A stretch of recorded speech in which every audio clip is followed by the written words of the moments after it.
My name Edmond Yakani, Executive Director of CEPO. I would like to take this opportunity with high respect to express my voice, which is informed with the tears of the children, of women, person with disability, elderly, vulnerable people who are paying a painful price for the recent escalation of violence in the country.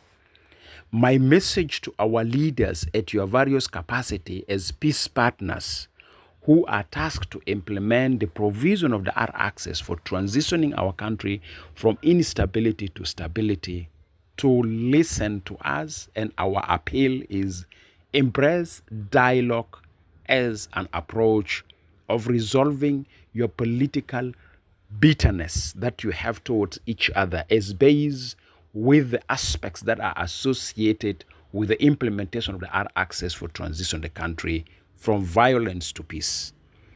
In the case of demand or claim for justice, we hope that due legal process will be undertaken with the respect of rule of law and human rights. We would like to take this opportunity to urge you that as South Sudanese, we have paid a very high cost price to have the independence we have. And this high cost price that we pay for the independence should not remind us of resolving our discontented positions through violence. We should resolve our discontented positions through dialogue. And I'm calling upon our leaders that as politics require compromises, as a strategy of finding a middle ground for building consensus for genuine political transformation of our society or transitioning of our society from violence to peace, please, we are appealing to you as our leaders. We understand you have bitterness in your heart. You have very big discontented political disagreement based on experience of your political life. Please, we are appealing to you. Violence should not be the option for you to resolve your discontented position. Kindly, we are appealing to you to embrace dialogue.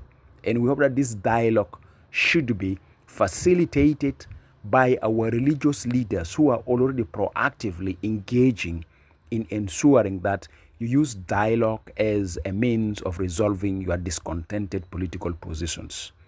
We are kneeling before you, and if you really respect our kneel, where we are begging you with two hands, and this is informed with the tears and the painful price that our vulnerable population are paying with the recent escalation of violence, please allow dialogue to roll out and allow dialogue to pave a way of reaching political consensus. And that political consensus, of course, will embrace the call for justice and accountability.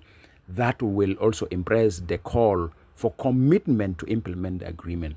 Our final appeal to you that if there's any dialogue that to be rolled out, we want the dialogue to start immediately with the agenda of finalization of the unification of the forces, because we realize that absence of the unification of the forces is keeping the country in a fragile situation and is making the political decision be disputed. So we are appealing to you, if you de-escalate the violence through ceasefire, the next is if you're rolling out a dialogue, please let it be around the unification of the forces. And we hope that the newly reconstituted leadership of National Transitional Committee should also embrace the dialogue and focus on unification of the forces as a top priority, so that some of the hardcore root causes of the current violence are addressed, which is associated with the implementation of Chapter 5 for allowing a genuine political and leadership that will run the country in a manner that is consolidated leadership. So we want to appeal to you, please open the room for dialogue and allow dialogue to continue among yourselves as a means of resolving your differences. And this is very important call. If you listen to us, if you feel the tears and the painful price our citizens are paying under your leadership, with respect and honor, embrace dialogue now. Thank you very much.